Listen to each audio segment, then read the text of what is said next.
तीन तरह का जल शिव को समर्पित होता है और वो तीनों तरह के जल का अलग अलग भाव है महाराज।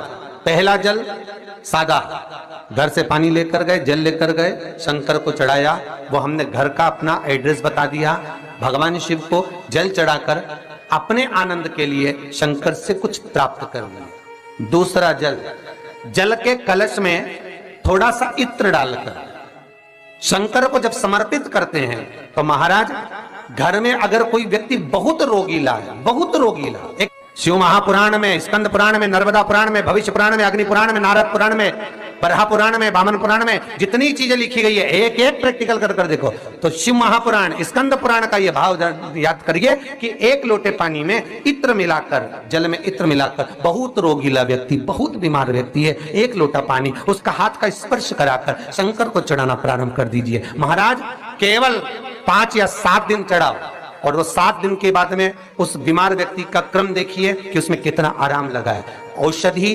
दवाई काम करना प्रारंभ करी कि ना करी। केवल इत्र समर्पित, इत्र का जल। तो पहला जल सादा, दूसरा जल है इत्र का, और महाराज तीसरा जल जो शिव महापुराण के अंतर्गत कहा गया है बेलपत्र का जल।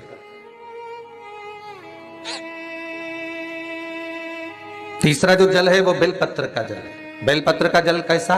तो महाराज शिव महापुराण की कथा कहती है कि जल के पात्र में एक बेलपत्र अंदर डालकर उस जल के पात्र को ले जाकर शिव को समर्पित करना, अर्थात अपनी मन की कामना भगवान शंकर से कह देना, केवल बेलपत्र के माध्यम। बोलना नहीं है हमको, कुछ